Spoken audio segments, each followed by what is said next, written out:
Ahora sí.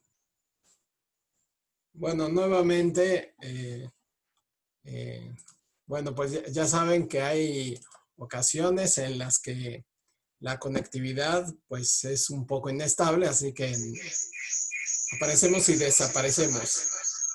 Y ahí eco y todo. Así que el maestro Alejandro me ha solicitado que les extienda de nueva cuenta la invitación para participar en los cursos que se refieren a la sustitución de su servicio social. Estos cursos son en línea. Bueno, ya todo, ahorita todo está en línea, ¿verdad? Pero no obstante que regresemos pronto a la escuela, pues seguirá siendo en línea y tiene la característica de que ese curso, por lo menos el curso que se titula La argumentación en los negocios, esa yo la estoy patrocinando, yo la llevo. O sea que yo soy el que revisa las tareas. Eh, Prácticamente diseñé el material, por supuesto, utilizando bibliografía que está debidamente citada y que me parece que le puede ser muy útil, sobre todo para un licenciado de negocios internacionales, cuando se tiene que abocar con mucha frecuencia a la gestión del tema de vender. El curso en el que yo voy a patrocinar se llama La argumentación en los negocios. Es decir, convencer y persuadir a aquel que le escucha para adquirir un producto o un servicio y mostrarle la estructura de juicios y de pensamiento, básicamente los argumentos que pueden ponerlo en una mejor posición para desarrollar alguna situación mercadológica. Bueno, esto es un pequeño comercial que me encomendó el maestro Alejandro, si anda por ahí, bueno, pues lo saludo. Y entonces vamos a nuevamente a continuar con nuestra sesión. Entonces, el tema de hoy es el contrato de merger. Bueno, ¿qué es este tipo de contrato? Vimos uno muy semejante la clase pasada, el joint venture, que prácticamente pues tienen el mismo estilo, van a aprovechar los recursos que ya existen en una empresa, se van a unir y van a favorecer una cierta gestión. Así que este contrato es, digamos, un accesorio al resto de los que ya conocemos y son cláusulas de restricción, es decir, son algunas adiciones que se realizan a favor de las partes para poder hacer un dinamismo mucho más vertiginoso. ¿Cuál es su importancia que tiene en materia internacional? Bueno, en materia internacional existen diversas instituciones jurídicas, es decir, instancias que van a favorecer el comercio, como por ejemplo la institución conocida como el Derecho Uniforme de Comercio Internacional. Es decir, va a ser una regulación que aunque no todos se incorporen, pues lo van a tomar en cuenta porque es lo que existe, es como un punto de referencia. Si hacemos una analogía, tenemos el sistema métrico decimal. Pues, bueno, pues nadie es propietario del metro, sabemos que es una unidad de medida que se encuentra en una barra de platino, que está guardada, si no me recuerdo, en Francia, y bueno, pues a partir de esa medida todos lo toman como referencia. Bueno, de igual manera, estas instituciones de tipo internacional tratan de uniformarse, de irse adecuando pues en el mundo jurídico para tenerlo como un punto de vista, una relación específica para poder saber la seguridad o la certeza jurídica que pudieran llegar a ofrecer. Como pregunta de examen que pudiera haber, que no va a haber examen en esta ocasión, les recuerdo, la calificación final será el promedio de todas las evaluaciones y, por supuesto, tomaremos en cuenta con una mayor proporción las últimas actividades que se refieren a la presentación de una franquicia y a la elaboración de un contrato de franquicia.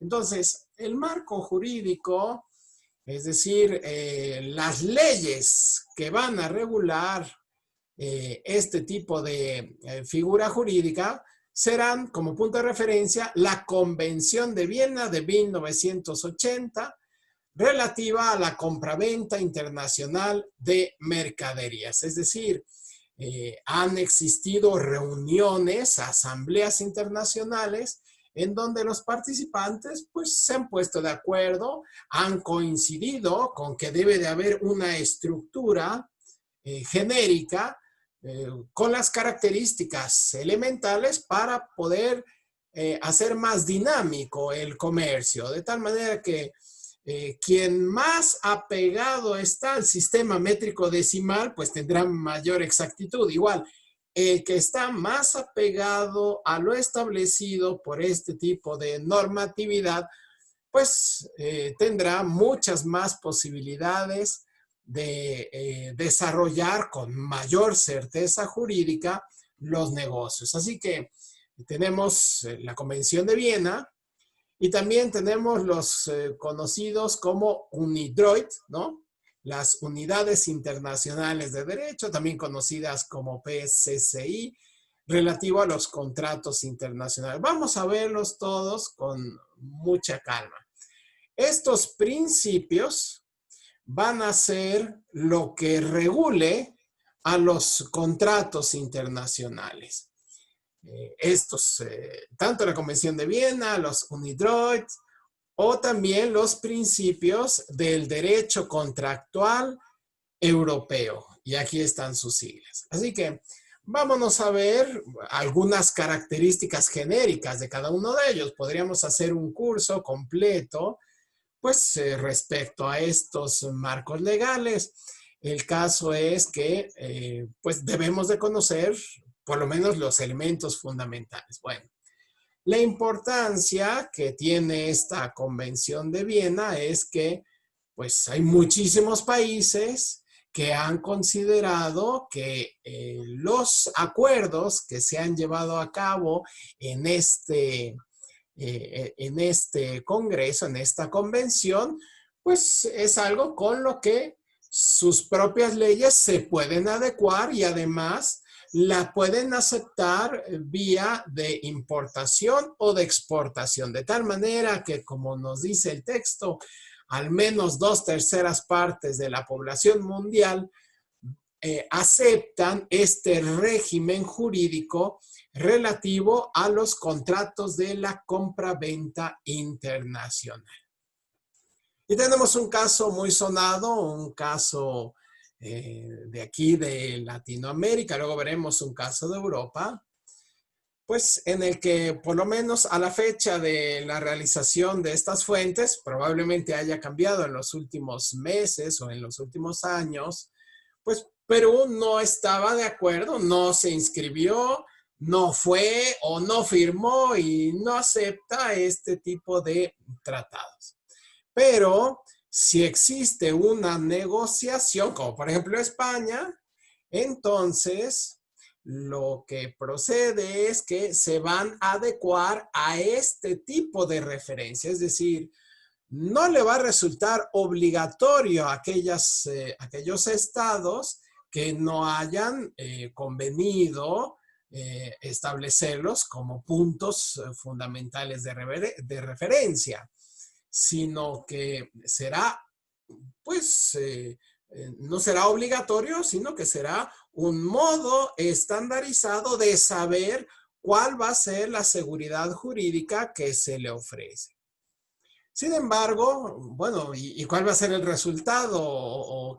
Jurídicamente va a ser forzoso, uno sí pertenece y otro no pertenece. Bueno, en el mismo contrato se tiene que especificar si se va a adecuar a este tipo de reglamentación. Es decir, aunque alguna empresa, algún proveedor de Perú,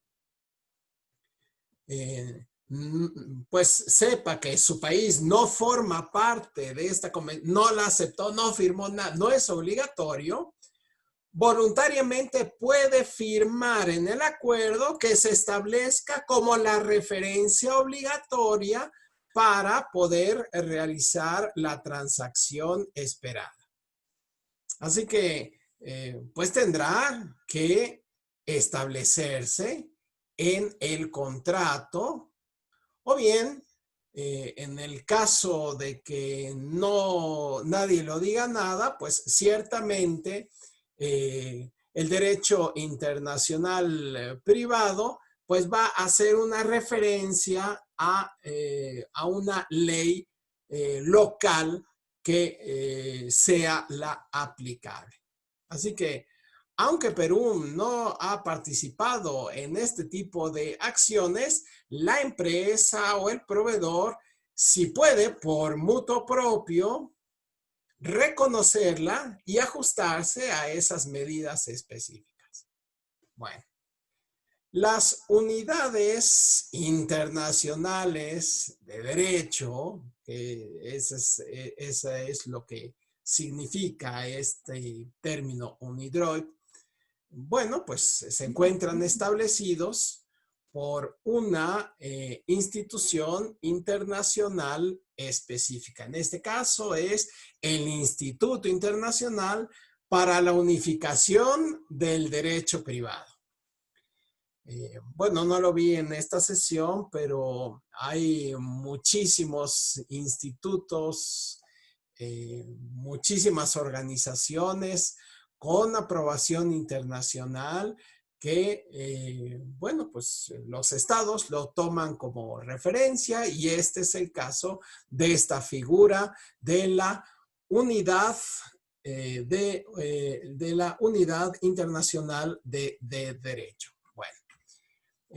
Esto pues es elaborado por estos institutos y no es otra cosa más que ofrecer un punto de referencia, unos mecanismos para poder desarrollar el comercio. Se caracteriza pues porque tiene algunas normas, por ejemplo, pues las unidades de medida, que tiene que ajustarse, la descripción de la calidad de los productos, que se tiene que verificar la cantidad, se tiene que establecer el origen de los productos. Bueno, pues son normas que pues a nosotros se nos hacen muy comunes porque frecuentemente las vemos. Claro, México reconoce este tipo de unidades de derecho y en el comercio internacional usted va a un súper ahí, encuentra mercancía que proviene de otro país y no tiene problema porque todo no tiene etiqueta, le dice sus ingredientes, si tiene algún problema en el país de origen, en fin. Aquí estamos muy familiarizados. Pero lo importante es saber que estas unidades de derecho pues son estándares para conocer pues algunos elementos fundamentales de los productos y de la mercancía.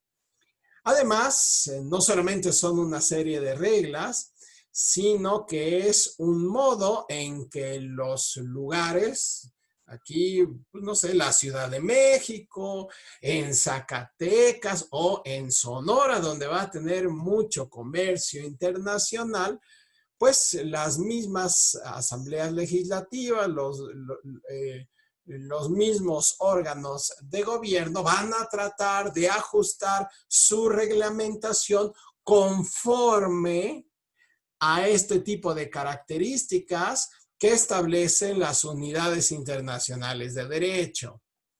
Además de que son una serie de reglas, que son un modelo para las legislaturas locales, también sirve para incorporarlos a los contratos en los que las partes libremente se van adhiriendo y se establecen también como referencias para poder cumplir con sus obligaciones. Pensemos que es algo más allá del sentido común, digamos, se está unificando los procedimientos, los requisitos para que las transacciones cuenten con ese dinamismo que les corresponde.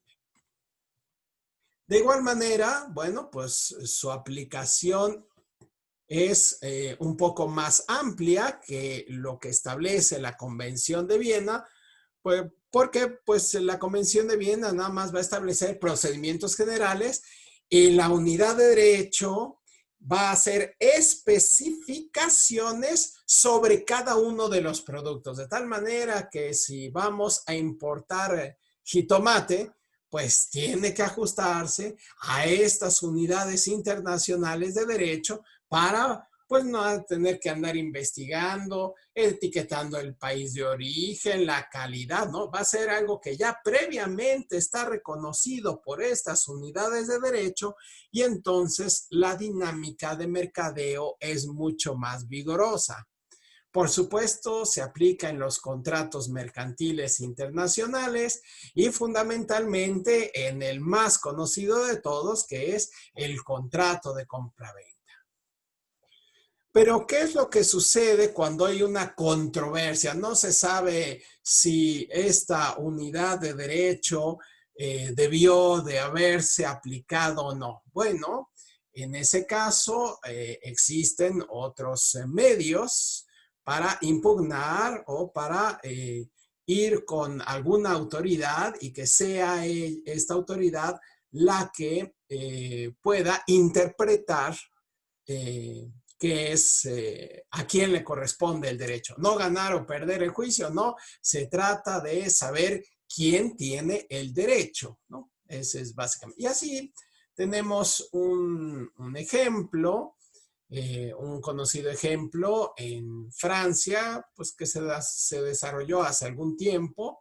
Voy a mostrar en qué consiste este desarrollo. Bueno, pues en Francia, y voy a leer el texto.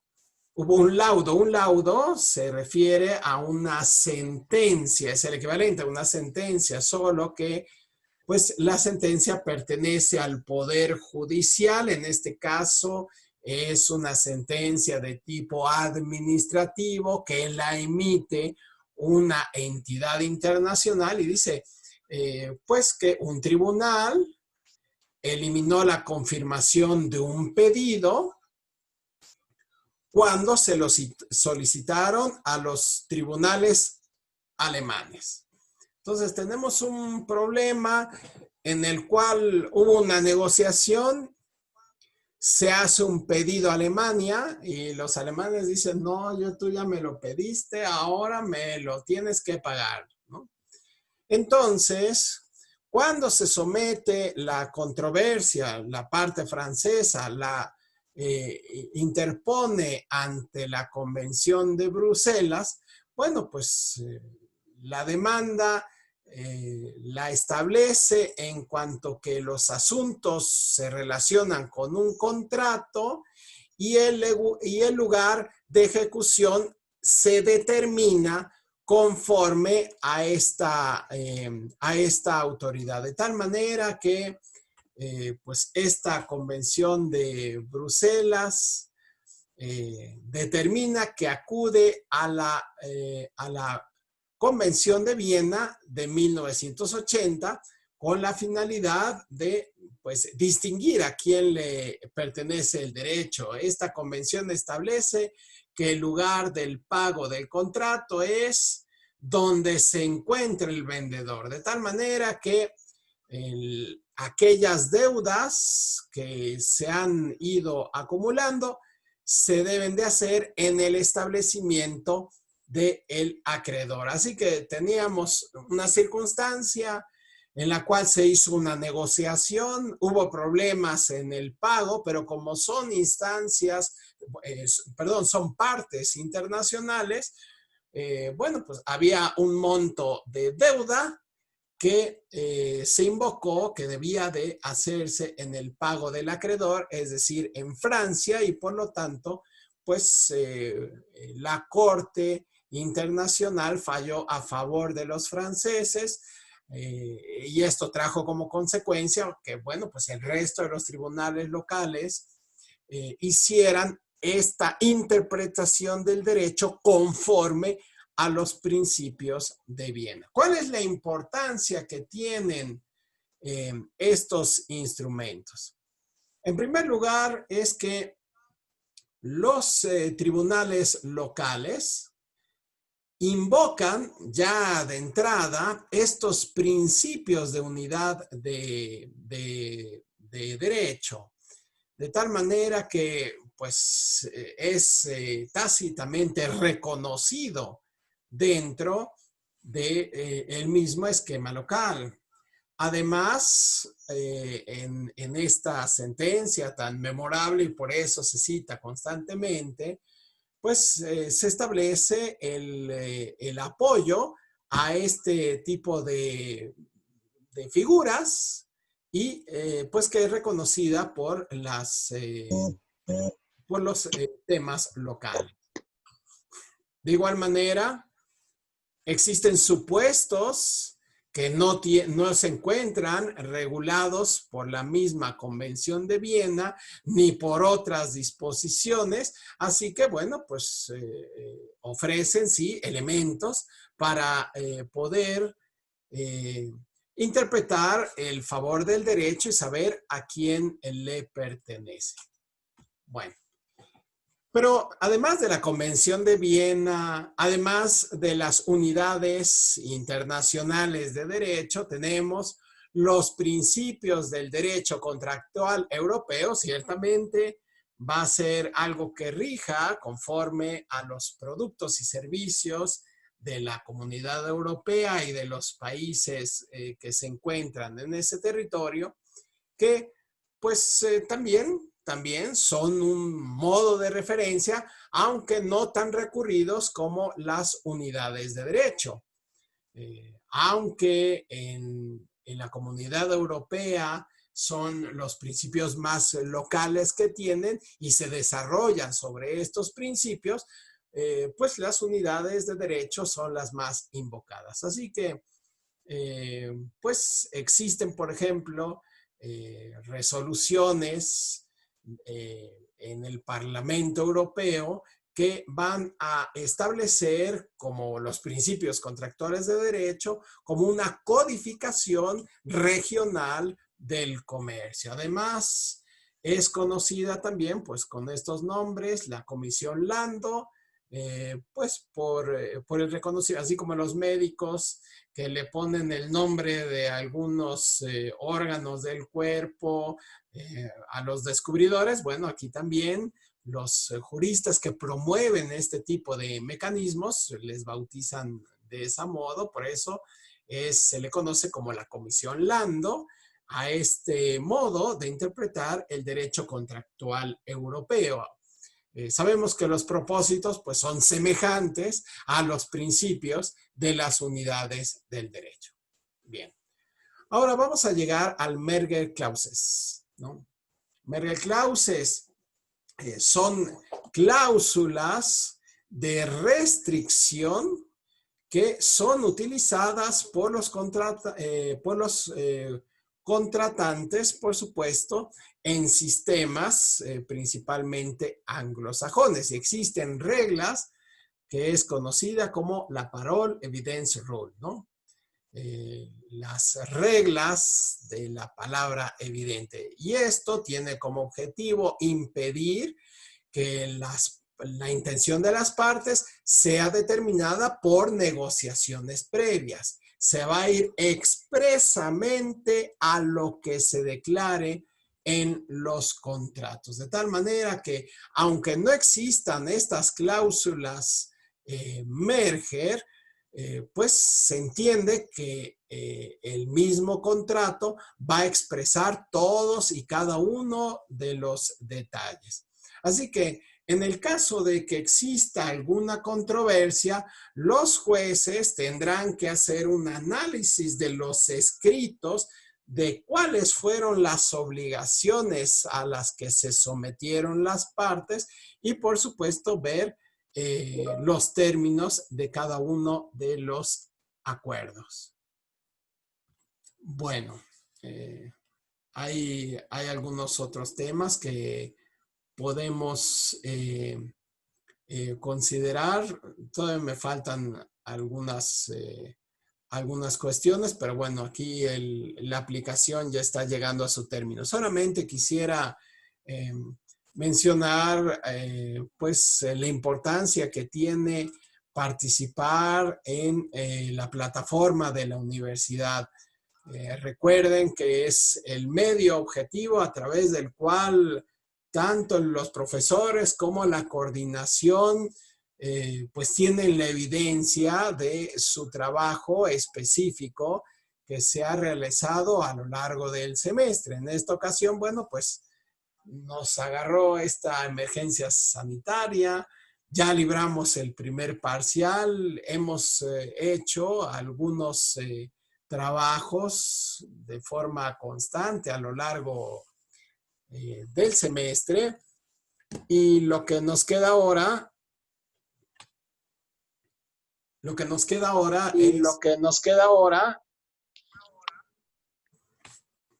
permítame.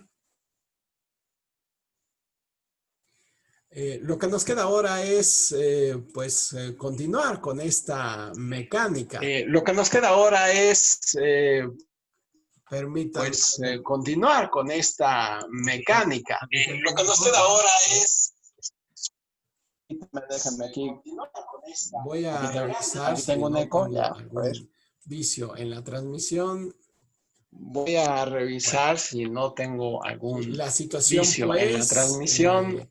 Se refiere a que pues hay la que situación revisar, pues nuestra plataforma, se refiere a que pues hay que revisar, ver cuáles son las tareas nuestra que plataforma, hay que ir revisar las instrucciones, ver cuáles son las subirlas a la plataforma, hacerlas bien y revisar las instrucciones, del modo subirlas a la plataforma, hacerlas bien. Yo sé que todos tenemos dificultades con el internet. En este momento yo tengo la dificultad de que yo sé que todos tenemos dificultades con el internet. En este momento yo tengo la dificultad de que se encuentra congelada, entre otros problemas de transmisión. Se encuentra congelada. Bueno, pues esto es otros problemas de transmisión.